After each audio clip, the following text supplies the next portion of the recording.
Down the right field line, pretty well hit. LaVarn way is the right way here tonight. Yogi Berra said it's 90% mental, the other half is physical.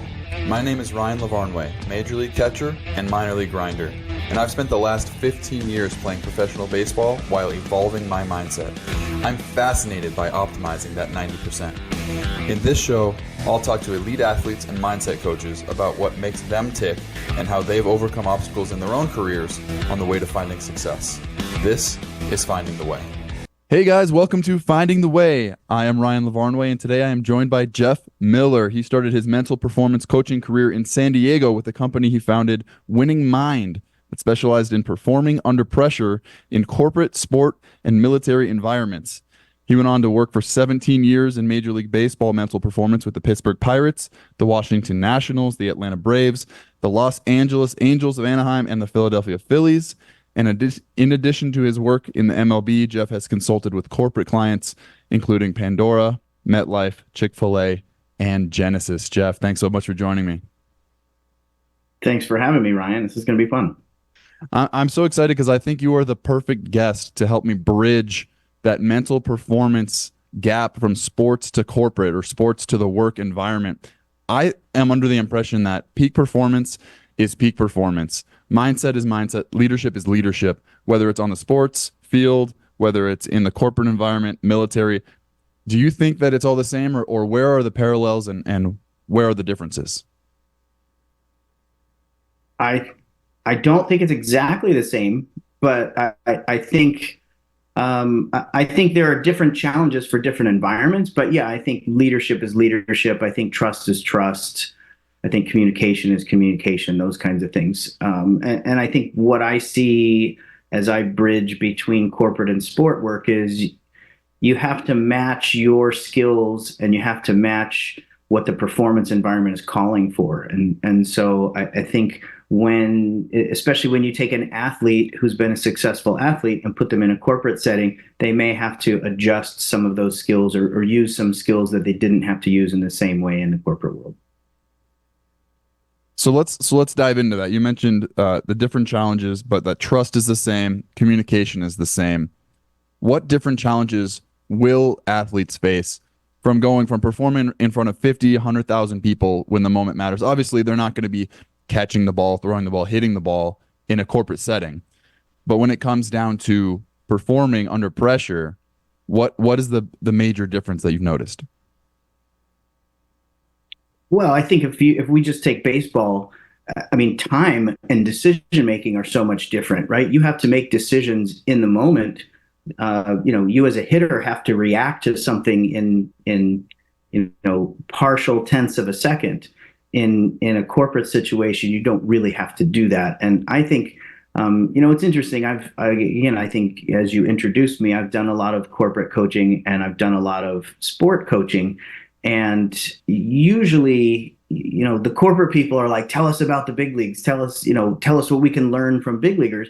But at the same time, I think there is a place where corporate executives have a big disadvantage behind professional athletes. And that is when you make a decision on the field, almost right away whether you were right or wrong.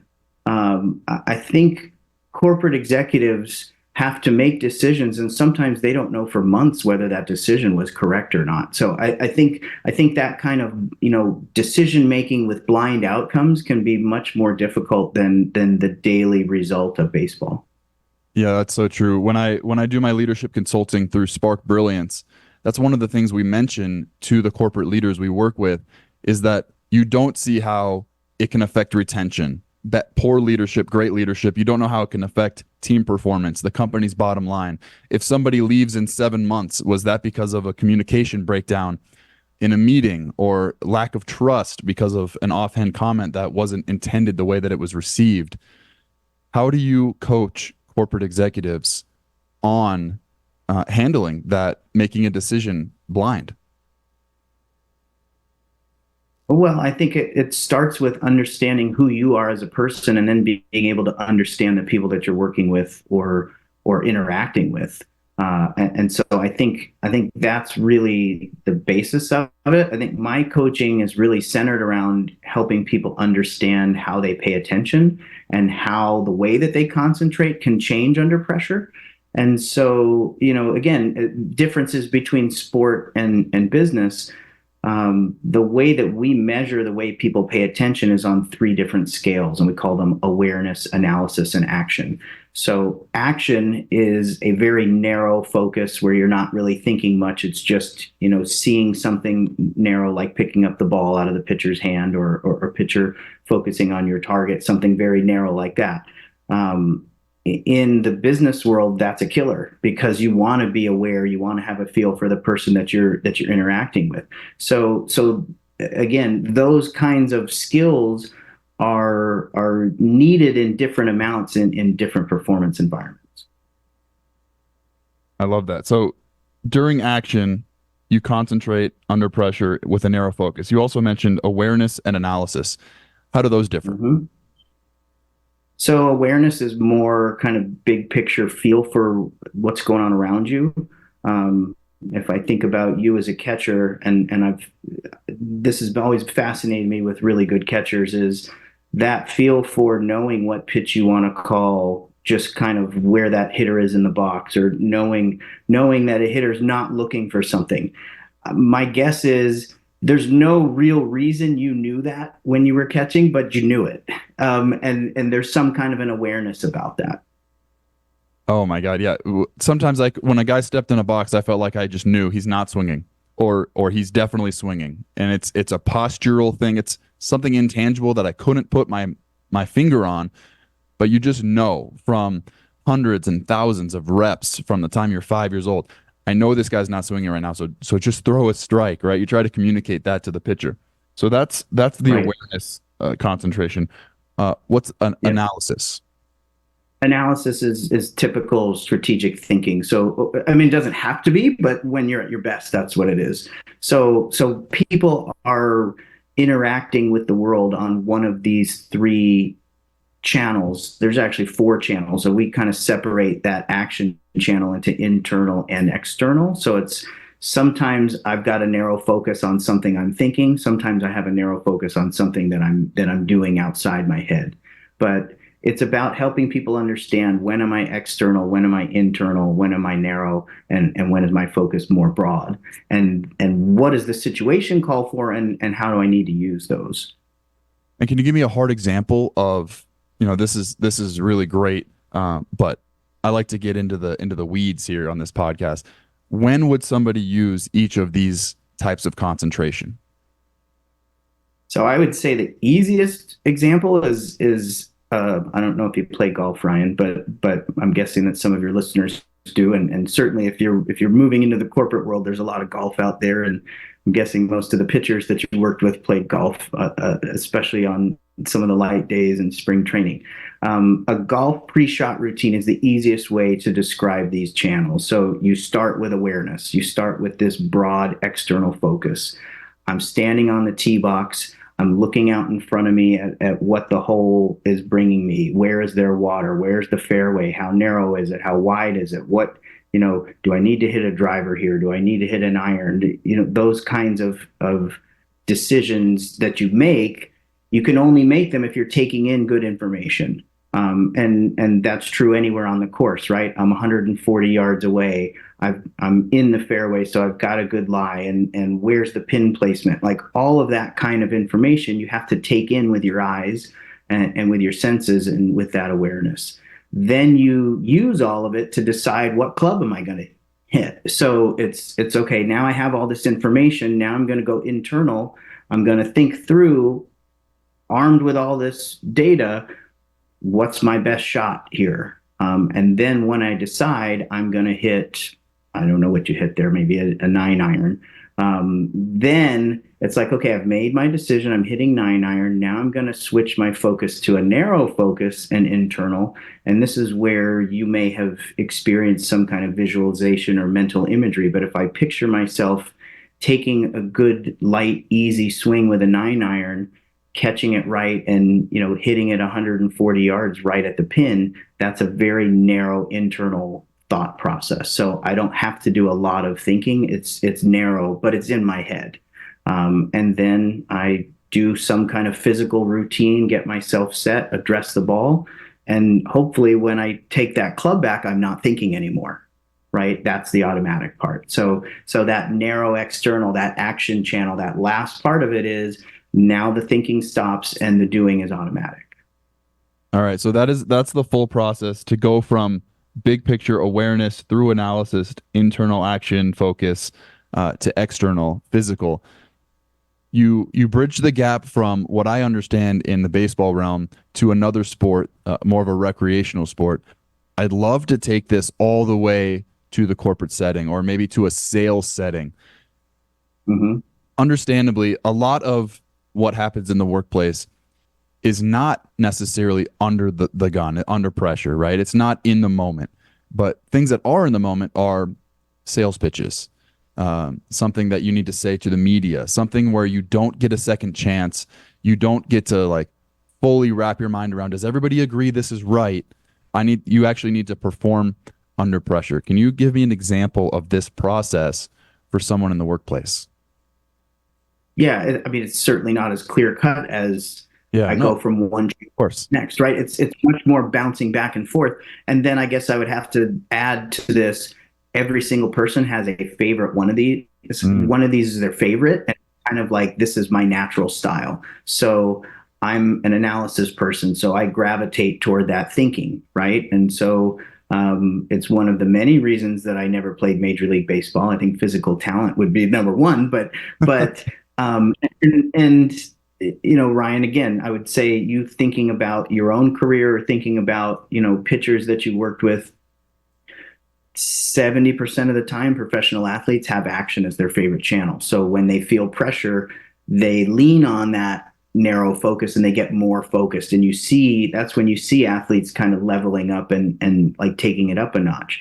But if analysis is your favorite channel and you're a professional athlete, then when you feel pressure, you start thinking and you start trying to figure things out. And that's when you see people overanalyzing. So if I move this to a corporate environment, most successful executives are more on the analysis or the awareness as their favorite. And again, it kind of gets into like, how did I get where I am? Some people are really hardworking, really kind of put my head down and finish all my checklist stuff and be really focused. But ultimately, as they start managing people, they have to be able to be more aware, and they have to be more strategic in their thinking and less doing. And that's when you delegate to other people. So um, if I'm in an important sales meeting and we got to get this client kind of thing, then I might start feeling some pressure, and whatever my natural style is might come out. I might be in my head a little bit more than I'm noticing whether or not this client is actually, you know, resonating with what I'm saying. And so you might find I actually don't see. I think you can see all three of these styles successful, especially in sales, because there's just different ways to do it. There are people who are just absolute grinders as salespeople, and they will outwork everybody. There are people that are really strategic and efficient in the way that they operate, and really kind of high level in the ideas that they have. And there are people that are just absolute people that really just have a sense and a feel for that moment. And it's not so much the idea, it's about selling the person, right? And so I think it's more than anything, it's being able to understand which of those styles you have, bring people in to make sure that you're not having any gaps on the other sides of it. And then being able to embrace that style, especially if you're feeling some of that pressure. I'm picking out so many great things. Number one starts with you, right? Understand what your strength is, what's your style. And once you understand what your style is, lean into it, right? And when times are tough, when you need to get the job done, understand what you're best at and what makes you special. And then surround yourself with people that do the other things well so that you don't have the gaps. Mm-hmm. This is you're speaking the same language in different words of exactly what we coach when we're doing leadership coaching. So I think this is just fantastic, and I understand everything you're saying. I fully support it, and I love that you're saying it differently than I do, because I think Yeah. that Well, again, when it you're gets back to coaching, yeah, trust is trust, right? Yeah. yeah, So trust is some of trust. these things are universal. Yeah. Another thing you mentioned early on in this episode was that communication is so important. Mhm. How do you visualize maximizing communication across different communication styles? Yeah, so communication styles, I think that's an interesting term because there is a personality basis to it, right? I'm someone who maybe says a lot more idea based than emotion based, right? There are people who are super positive communicators, but they don't really like conflict, or they don't like kind of confronting tough issues, or they don't like being direct. There are people that are super direct, and I would say most people in not just the business world. I mean, most people in a team setting don't want to upset their teammates, right? Or they don't want that conflict and friction. And so that natural style of being very direct can rub people the wrong way. It can certainly make it difficult for people, but you always know where you stand with those people. So I think that's kind of a starting point. And again, that's something that the assessment that I use, we measure those three different communication styles as well. We call it ideas, criticism and anger, and support and affection. But now I think, especially with the way technology is today, communication style is also about the medium that you're in, right? Like, are you communicating by text? Are you communicating by email? Are you communicating by Slack? Right? Like, those are all very different ways to communicate, and different ways that people from different generations, I think, communicate, and that can be difficult, or you can absolutely just miss messages because you're not on the Slack channel. Yeah, I can't imagine trying to navigate for the first time in history. There's four generations in the workplace, and Right. and boomers grew up most of their life without internet, without cell phones, without text messages, and now there's Slack. And the Gen Z that's coming into the workplace, that's going to make up 27% of the workplace in 2 or 3 years. They grew up with cell phones from the time they could walk and talk. So that is their main form of communication. I want to dive into a little bit deeper again. I love just really getting into the nitty gritty with specific examples. You mentioned that. Well, I got to tell you this because it's like coming to my head right now, but about those differences. You mentioned five different major league teams that I worked with, and for four of them, I didn't have any assistants. I was the only mental skills coach from the big leagues to the Dominican. But when I came to Philadelphia, they allowed me and gave me a budget to actually hire a team of other mental skills coaches. And so as I'm mentoring and managing these people, we're talking about a player in the lower minor leagues, and I'm just asking, okay, what's going on with this guy? And so this mental skills coach that I'm working with is saying, oh, well, I was talking to him about this and talking to him about that. And I go, when you say talking, are you talking about like, are you saying that you were texting with him, or were you actually talking to him? And she goes, oh no, I was texting with him, but it's the same. I was like, oh, okay. I didn't know it was the same. It's not the same to me, Yeah. but maybe it was the same to them. Yeah, it does feel the same to. I mean, I'm not very old myself, but I'm 36.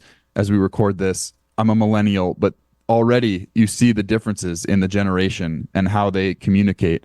Um, One of the communication styles that you specifically called out and said was potentially problematic was the direct communicator. I know that Right. I am a direct communicator.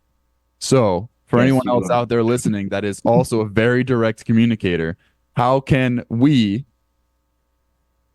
communicate the most effectively so as to avoid some of the pitfalls you said that can come with this communication style?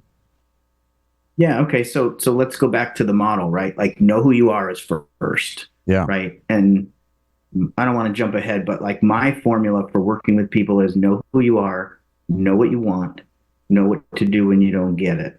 Those are the three things for me. So know who you are, you're a direct communicator, right? But who are you communicating with, and what are their styles like?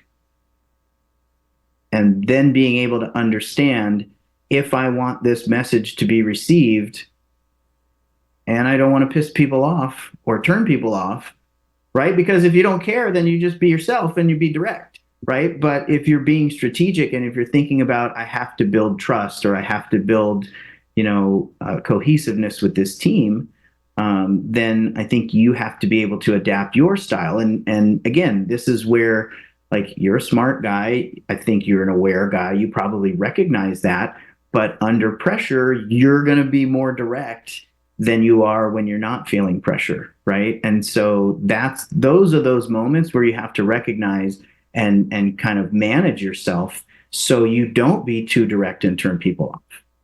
Interesting. And then what's your plan for what do you do if you don't get it? Because that was the third step you said.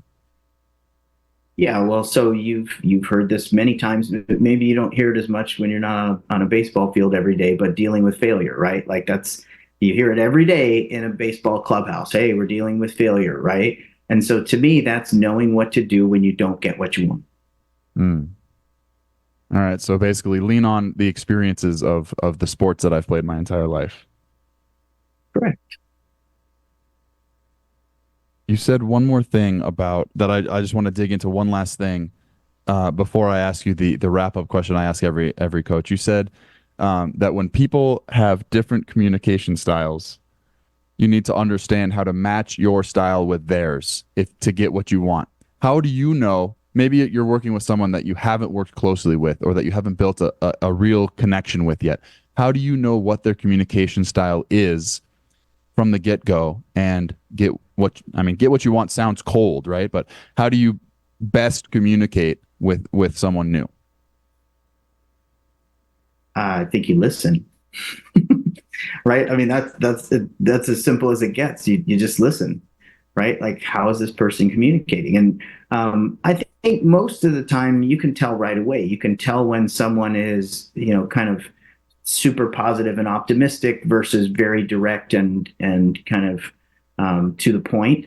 And you can also tell when someone is very idea based. And I'll see, my dad. I'll bring my dad. My dad passed away in 2011. He had non-Hodgkin's lymphoma. He was a doctor himself, and so this one I always remember because my dad was very idea based. And so I would go, "Well, Dad, how are you doing?" As he was sick, and he would go, "Well, there are studies in the New England Journal of Medicine about different," and it was very idea based. And I go, "Dad, how are you doing?" Right? Like there wasn't like I'm happy today, I'm scared today. It was always very idea based. And so again, I think as if you look at I keep going back to baseball rather than the corporate world, but I think you're seeing the same in both. I was just around a ton of marketing people. I was at the Super Bowl last weekend. Again, I don't know if that's going to impact when this airs, but around a lot of really smart marketing people, and the same kinds of analytics and data capture and understanding of your market is happening in the way that we see analytics in baseball today. But you might have a coach who's very analytically oriented and is trying to help explain to a pitcher, we want you to throw your changeup more in these situations, and here's some information about it. It'd be very simple to just say, "Why don't you throw your changeup more?" Right? But if we're overloading people with data, sometimes that's going to be the part that turns them off. So I don't think it's that hard. As much as I, always use the assessment that I use to help set up some of these kinds of coaching plans. I think communication style is pretty easy to tell if you just listen a little bit and you ask some questions and you just see what kind of answers you're getting. Yeah, that's the thing I'm noticing from this conversation is you're trying to keep it as simple as possible, as usable as possible, right? The focus. How do you focus under pressure? How do you concentrate under pressure? Well, you start big picture, you analyze, you go small picture, internal, and then you get out what you want, right? If you're doing communication styles, listen, ask questions. I think the one caveat that we're missing is that you have this threshold, this basis of understanding that you're going on that has taken years and decades to develop for you. And I appreciate you sharing it here with us and trying to make it as simple as possible so that we can implement it ourselves. Because once we have the ideas, once we have the basis of knowledge, it should be simple. right? Performing under pressure is always going to be difficult, but if you have a process to follow, you can make it a little bit easier. Communicating authentically can be easy if you have a process to follow. I agree. And again, I think that's, I didn't play in the big leagues. I didn't play in the minor leagues, but I feel like I've always been pretty comfortable in a clubhouse. And I feel like ball players very quickly trusted me. I think that was because I didn't come in using big words, and I didn't, I came in, kind of talking like a ball player, and I think that makes people comfortable. And I've always felt like you take some of this information that is maybe not as easy to digest, and you turn it into something simple that people know. And I would take it even one step further is you take some of these ideas that you're hearing about on great podcasts like this, and you make it your own. Right. So it's not Ryan's way of looking at it. It's not my way of looking at it. You take this idea and you say, here's how I'm going to process this. Here's the word that works for me. So I always feel comfortable with it. So I don't have to feel like I have to have someone else's terminology. Yeah, that's exactly right. And that's why I appreciate these ideas that you are bringing today. Some of them are similar to other strategies that I've coached myself, but the way that you're saying them differently, it resonates so deeply because you're saying it in your own language. It gives people another opportunity to relate to the content. So that's awesome. Thanks, Geoff. The last question I always ask everybody on every podcast that I host, if you could speak to a young Geoff Miller, somebody with similar goals, similar dreams as you, as a teenager, as a young person, what's the best advice that you could give them?